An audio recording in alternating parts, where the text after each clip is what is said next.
Quando se fala que educação é fundamental para qualquer mudança de qualquer país, você e eu dizemos, a gente sabe disso. Porém, ninguém duvida da importância e da necessidade de termos uma educação sólida no nosso país. Mas quando se trata de concepção educativa, os conflitos já começam nas definições e terminologias. Por exemplo, será que professor é educador? O convidado dessa noite acha que não. Nós vamos entender melhor o seu modo de ver a educação brasileira e o processo educativo. Na tribuna dessa noite, a gente recebe o autor do livro Professor Não é Educador, o filósofo Armindo Moreira. E na bancada, o jornalista da Univesp, Fábio Aittenberg. É o Tribuna Independente debatendo educação, transformação social e, ao mesmo tempo, trazendo cultura à sua noite. Uma noite realmente de enfrentarmos uma das questões mais fortes e necessárias do nosso país. É isso, Paulo. Muito boa noite. Novamente, Dalcides, boa noite. Com certeza é uma questão forte que a gente debate aqui. Como sempre, o Tribuna Independente trazendo informação com qualidade. E você, claro, participa, já deixou a sua mensagem através das redes sociais. Vou inclusive ler uma agora da Vilma Lemos, ela mora em Curitiba, no Paraná.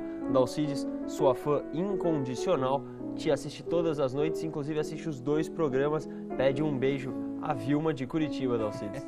Então um beijo aí para a Vilma, nesse momento em que a gente fala de tema sério. Nós temos assim um momento no nosso país em que é comum a gente ouvir tudo que a gente precisa é de educação. Armindo Moreira, filósofo, professor, que nasceu em Portugal, mestre em filosofia pela Universidade de Salamanca, na Espanha, licenciou-se em Angola e lecionou durante 44 anos no Paraná. Muito boa noite. Seja bem-vindo ao Tribuna Independente pela Rede Vida de Televisão. Obrigado. E nós temos a alegria de receber o Fábio Aittenberg, jornalista Univesp TV, que nessa noite também vai trazer a sua contribuição e também muitas perguntas ao nosso filósofo Armindo Moreira. Muito obrigado. Boa noite, obrigado pelo convite. Quando a gente fala de educação, quando a gente fala de professor, escola, família, a gente está falando de temas que fazem parte da vida de todos nós, telespectadores e também participantes aqui do Tribuna Independente. Você que está nos assistindo, nos acompanhando de qualquer parte do nosso país, estamos em canal aberto e também em todas as TVs fechadas. Eu sei que a educação, você tem várias interrogações, perguntas. Eu queria começar com uma delas. Por que professor não é educador? Porque educar é criar sentimentos, valores e hábitos. Isto não pertence ao professor. Isto pertence à família, à igreja a que a família pertence e à comunidade em que ela está inserida. Professor, para educar, precisa de amar. E um profissional ama por causa da profissão ou por causa do salário. Educar sem amor não é educar. Além disso, um professor tem que educar com a sua própria educação. Ele não pode despir-se da sua própria formação. Um aluno, em geral até aos seus, vamos lá, 15 anos, chega a ter 20 professores, ou até 30 professores. Você já imaginou o que será uma vítima educada por 30 pessoas diferentes? Mas isso é bom ou isso é ruim? É péssimo, é absurdo. A educação tem que ser unívoca. A educação tem que ser sempre a mesma, desde que se nasce até que se torna independente a pessoa. Agora, mas concretamente, como é que a gente faz isso, professor? Dizendo ao professor que não eduque. Deixe isso com a família. Mas não ande dizendo por aí, através da imprensa, através de palestras, através de livros, através de leis. Veja só, o Estado tem um Ministério da Educação, digo, o Governo. O Estado tem uma Secretaria Estadual de Educação. O município tem uma Secretaria de Educação. Todo mundo educa os filhos dos outros para dar pão, para dar vestuário, para dar guarda, é a família, é a mãe e o pai. Para educar, é o governo através dos seus funcionários. Onde é que nós chegamos? Você já está tendo uma noção do que vai ser a noite de hoje. Poucas vezes da vida eu encontro alguém que fala realmente algo novo. E a alegria de trazermos nessa noite o filósofo, alguém que, assim, que tem se debruçado nas questões da educação, que esteve em sala de aula 44 anos. Quando o senhor toca em alguns assuntos que são, no mínimo, polêmicos, por exemplo, o senhor fala em qualidade de ensino, ou melhor, ensino de qualidade. Eu queria que o senhor definisse para a gente o que é um ensino de qualidade. Ensino de qualidade é aquele que dá ao cidadão aquilo de que o cidadão precisa. E o que é que ele precisa? Conhecimento. A escola está dando hoje conhecimento? Isso era bom. Matemática a nossa gente não sabe. Língua nacional a nossa gente ignora. O que é que eles aprendem na escola? Geografia? Alguns não sabem nem onde fica o rio Amazonas. Tem criança não, tem cidadão que sai da escola ao fim de 7, 8 anos, não consegue escrever um bilhete.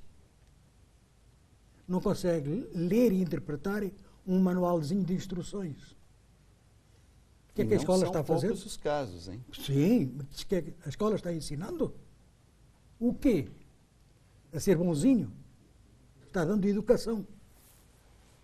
Fábio, mas nem isso consegue. Eu estou inquieto com várias questões na educação e me parece que estamos sendo assim despertados, né, provocados a pensar com ele que é filósofo. A função dele é justamente essa. Armindo Moreira, autor do livro Professor Não é Educador.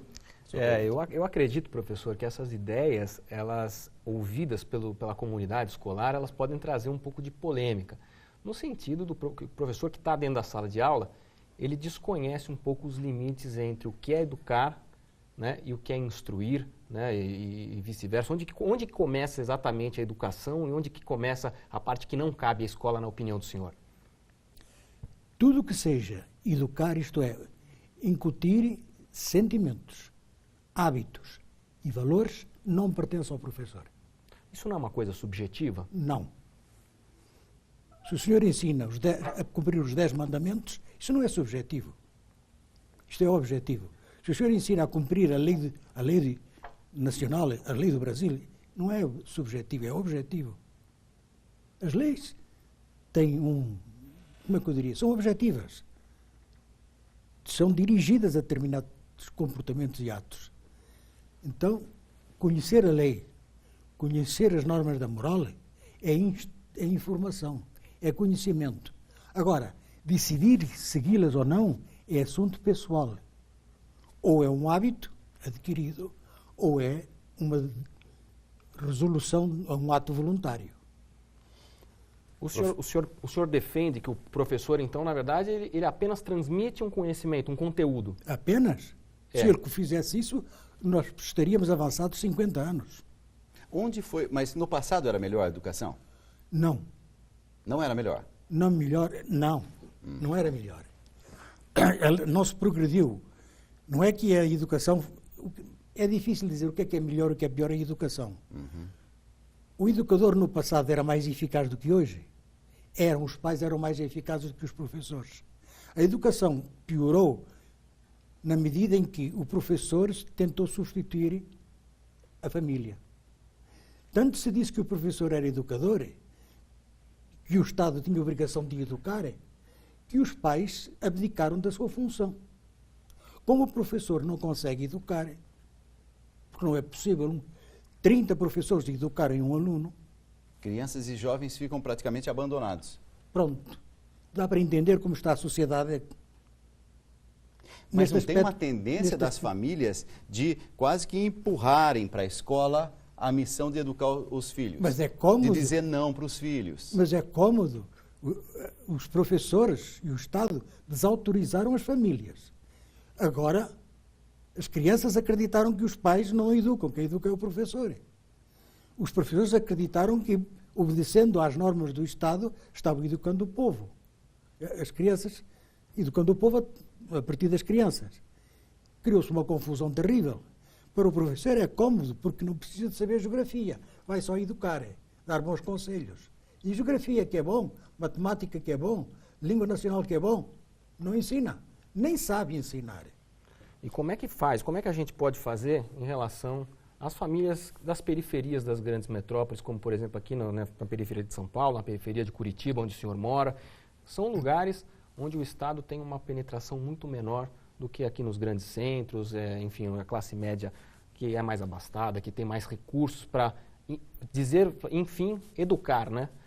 Essas famílias que não podem dar a educação. Aí a escola, como que a escola faz? Não é verdade isso. Essas famílias podem dar educação, que elas não têm condições materiais para organizar a família e desempenhar o seu papel.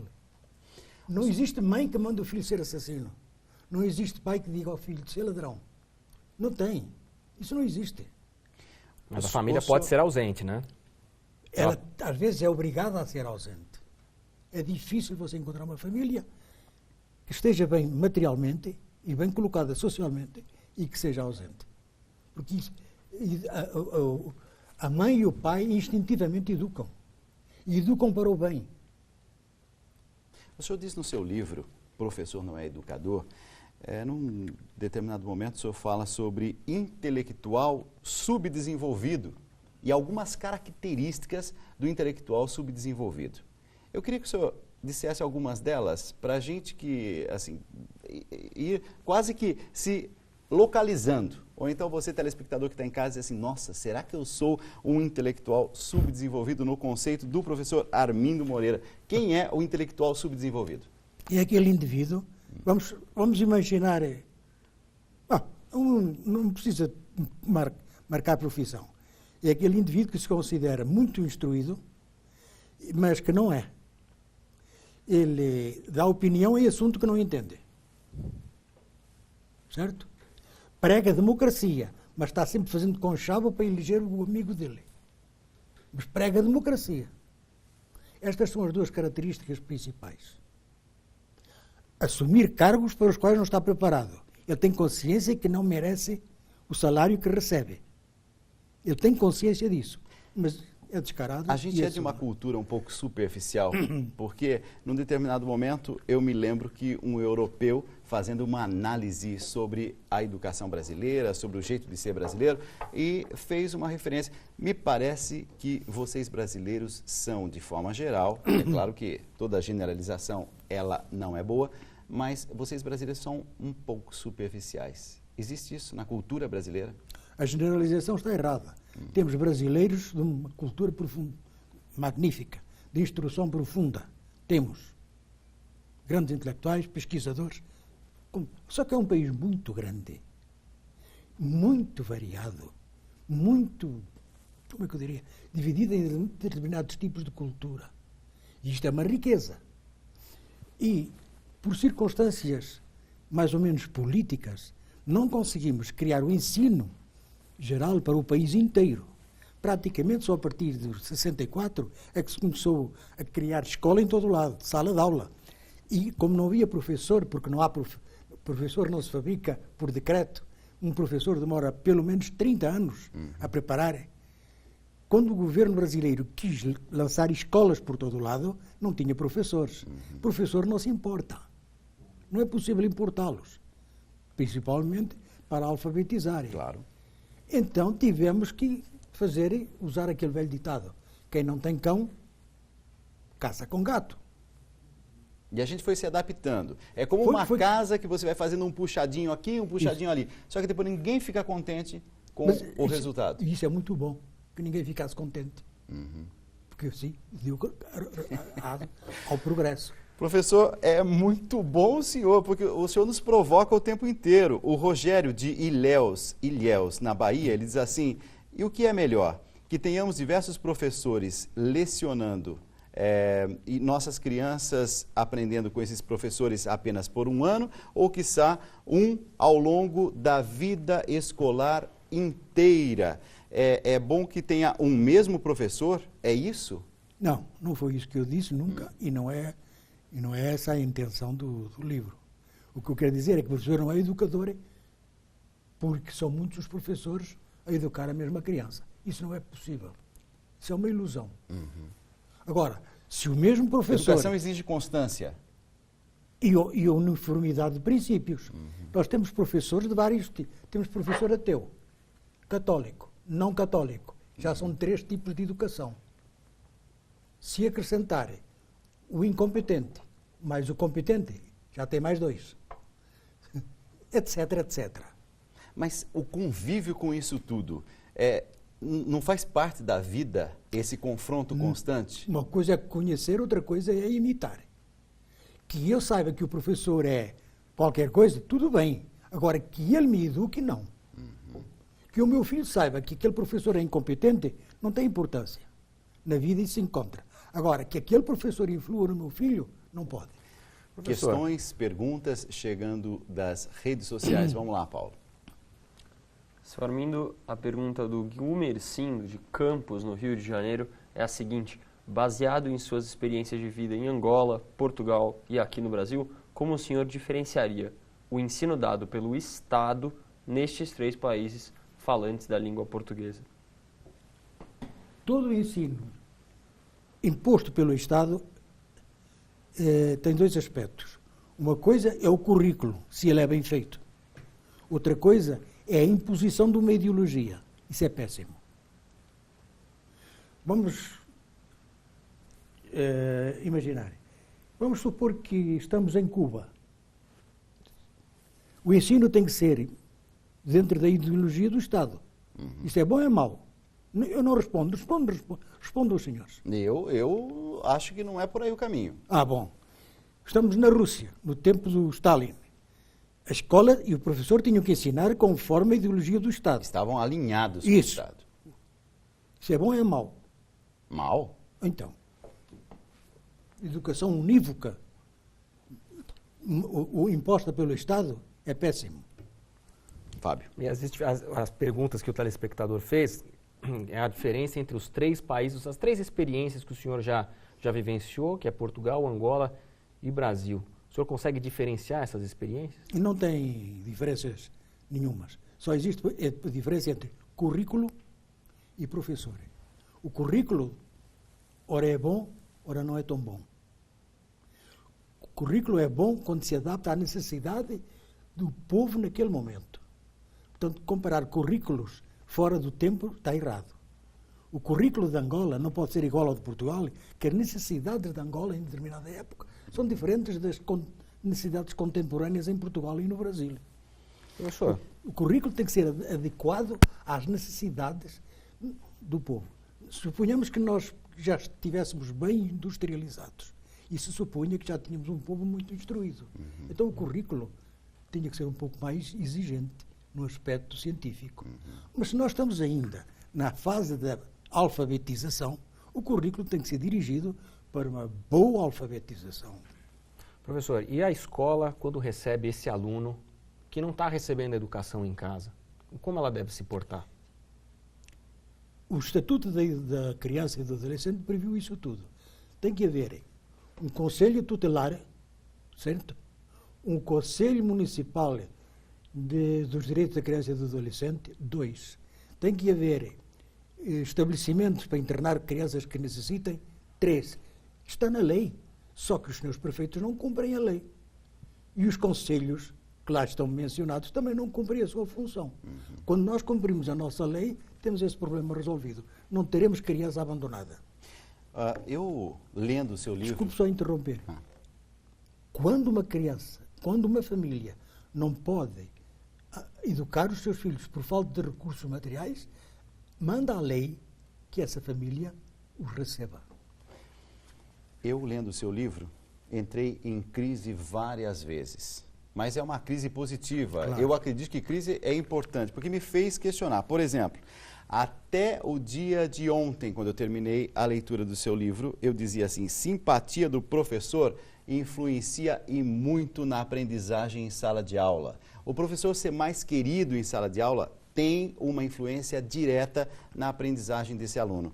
Lendo o seu livro, Professor Não é Educador, o senhor já me colocou em crise. Então, vou fazer um rápido intervalo e eu já volto já com resposta a essa questão. Vamos lá.